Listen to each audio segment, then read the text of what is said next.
ইরানে যুক্তরাষ্ট্র ইসরায়েলের চলমান হামলা বন্ধের দাবিতে লন্ডনের রাজপথে নেমেছেন কয়েক হাজার মানুষ। এ নিয়ে আলোচনা করতে আমাদের সাথে যোগ দিচ্ছেন আন্তর্জাতিক নিরাপত্তা বিশ্লেষক ইশফাক এলাহি চৌধুরী। জনাব চৌধুরী, আপনাকে স্বাগত জানাচ্ছি বিরতিহীন ইন্ডিপেন্ডেন্ট সংবাদে। শুরুতেই জানতে চাই যে ইরান মধ্যপ্রাচ্যে প্রতিবেশীদের কাছে আত্মসমর্পণ করেছে বলে দাবি করেছেন মার্কিন প্রেসিডেন্ট। এক্ষেত্রে একটু জানাবেন যে ইরানের শক্তি কি আসলেই ফুরিয়ে এসেছে নাকি ট্রাম্প মিথ্যা কোনো আওয়াজ তুলেছেন? বলা হয়ে থাকে যে যুদ্ধে প্রথম যেটা হত হয় সেটা হচ্ছে সত্যি, মানে truth is the first victim. অর্থাৎ উভয় পক্ষেই বাগাড়ম্বর চলে এবং নিজেদের সাফল্যকে বড় করে দেখানোর প্রচেষ্টা হয় এবং যা ক্ষয়ক্ষতি হয় সেটাকে ঢেকে রাখার প্রচেষ্টা হয়। তো এটা স্বাভাবিক। সুতরাং গত কয়েকদিনে আপনার যেভাবে বিমান আক্রমণ হয়েছে এতে উভয় পক্ষের ক্ষয়ক্ষতি হয়েছে, কিন্তু মার্কিন যুক্তরাষ্ট্রের তো সেই ক্ষয়ক্ষতি পুষিয়ে নেওয়ার অনেক সক্ষমতা আছে। যেমন ধরুন, তারা এখানে 2টা এয়ারক্রাফট ক্যারিয়ার ডিপ্লয় করেছে। মার্কিন যুক্তরাষ্ট্রের 11টা এয়ারক্রাফট ক্যারিয়ার ব্যাটিং গ্রুপ আছে এবং অ্যাবাউট 200 প্লেন সেখানে অপারেট করছে। সেখানে তাদের প্রায় 4000 ফাইটার বিশ্বজুড়ে তাদের ডিপ্লয়েড। তো সেই তুলনায় তারা হয়তো এই যুদ্ধ দীর্ঘদিন চালিয়ে যেতে পারবে, কিন্তু ইরানের পক্ষে যেটা অসুবিধা, সে তাদের যে স্টকটা আছে এই স্টকটাই লিমিটেড। এবং আমরা দেখে আসছি গত এক সপ্তাহে কিন্তু তাদের আক্রমণ করার ক্ষমতা অনেক কমে আসছে। আগে যেখানে হয়তো প্রথম কয়েকদিন হয়তো শত শত মিসাইল ছোড়া হয়েছে, এখন সেখানে ডজন খানেক ছোড়া হচ্ছে এবং ভবিষ্যতে হয়তো আরো কমে আসবে। কারণ এই মিসাইল সাইলোগুলো, মিসাইল যেখানে স্টোরেজ গুলো এবং মিসাইল উৎপাদন যে ক্ষমতাগুলো সেগুলোতে কিন্তু আক্রমণ মার্কিন এবং ইসরায়েলি বাহিনী করছে। তবে এটাও সত্যি যে মধ্যপ্রাচ্যের বিভিন্ন মার্কিন ঘাঁটিগুলোতে এই প্রথমবারই আক্রমণ চালানো হলো এবং যথেষ্ট ক্ষয়ক্ষতি ইরান করেছে সেখানে।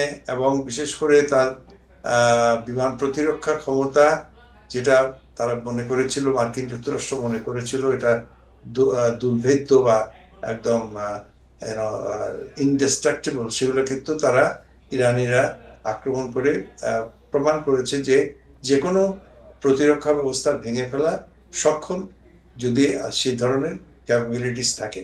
সো যুদ্ধ আপনার এক সপ্তাহ হয়েছে। আমরা এই যে প্রথম যে বাণীটা আসলো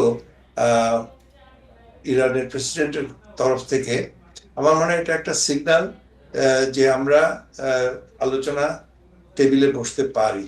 কিন্তু মার্কিন যুক্তরাষ্ট্রের এখন উনার তো উনি যে দিয়েছেন, যে কন্ডিশন, অন্তত মুখে যেটা বলেছেন সেটা একটা অসম্ভব দাবি, যে আনকন্ডিশনাল সারেন্ডার হতে হবে এবং যে ইরানের যে নেক্সট ক্ষমতাধর যেই হোক তাকে মার্কিন যুক্তরাষ্ট্রের অনুমতি নিয়ে আসতে হবে। এটা আমার মনে হয় টু মাচ। এটাও একটা ওই বাগাড়ম্বরই হতে পারে। আলটিমেটলি একটা সলিউশনে আসতেই হবে। তবে এটাও সত্যি যে আপনি বললেন যেখানে যুক্তরাষ্ট্রে বা লন্ডনে যেমন এই ইরানের আক্রমণের প্রতিবাদ হচ্ছে, একইভাবে কিন্তু বিশেষ করে বিদেশে অবস্থানরত ইরানিরা কিন্তু তারা বরঞ্চ খোমেনির মৃত্যুতে অনেকেই উচ্ছ্বাস প্রকাশ করছে এবং ইরানের যে প্রাক্তন শাহের ছেলে তাকেও অনেকে কিন্তু একটা বিরাট অংশ তারা দেশে ফিরে আসতে চাচ্ছে। কারণ ইরানের এক্ষেত্রে একটু জানতে চাই, মধ্যপ্রাচ্যের যুদ্ধ পরিস্থিতির দায় কি শুধুই ইরানের নাকি ইসরায়েল যুক্তরাষ্ট্রের উস্কানিও রয়েছে? উভয় পক্ষের। এক হাতে তো তালি বাজে না। ইরানকে এখন যদি আমরা সমালোচনা করি, দেখেন আজকে প্রায় 47 বছর এই ক্ষমতায় থাকার পরেও তারা কিন্তু বিশ্বে একটা আইসোলেটেড কেন হয়ে গেল? তারা বিশ্বের আগে তাদের প্রত্যেকটা এক্সেপ্ট রাশিয়া এবং চীন ছাড়া তাদের কেন আজকে কোনো তার পাশে কেউ দাঁড়ানোর কেউ নাই? এমনকি রাশিয়া চীনও কিন্তু লিপ সার্ভিস দিয়ে যাচ্ছে। তারা কেন আজকে তারা মানে মানে এমন একটা অবস্থায় কেন গেল?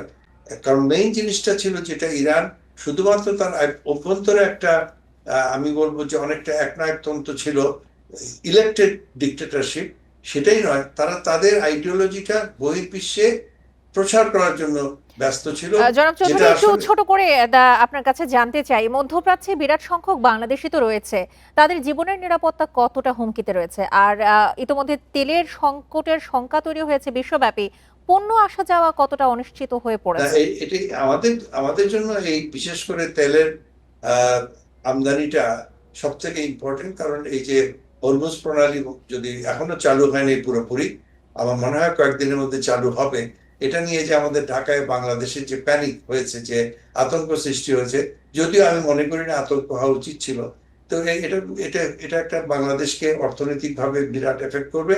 আর যে মধ্যপ্রাচ্যে যারা আছেন তারা এখনো সেফ আছেন, এবং যেহেতু এখন তারা ভুলেছে যে ওখান থেকে আক্রমণ না হলে তারা প্রতি আক্রমণ করবে না, তো আমরা মনে করি যে things will be better. Already কিন্তু অনেকগুলো এয়ারপোর্ট চালু হয়ে গেছে, দুবাই চালু হয়ে গেছে, ওমান চালু হয়ে গেছে, মক্কা ইয়েতে তো রিয়াদ এবং জেদ্দা তো আছেই, আমি জি, কখনোই তারা বন্ধ হয়নি। তো আমার মনে হয় শীঘ্রই স্বাভাবিক অবস্থা ফিরে আসবে, এবং একটা আমরাও আশা সবকিছু সব করছি দিক সারা বিশ্বব্যাপী আবারও সবকিছু স্বাভাবিক হয়ে উঠুক। জনাব ইশফাক এলাহি চৌধুরী, আপনাকে অসংখ্য ধন্যবাদ আমাদেরকে সময় দেবার জন্য।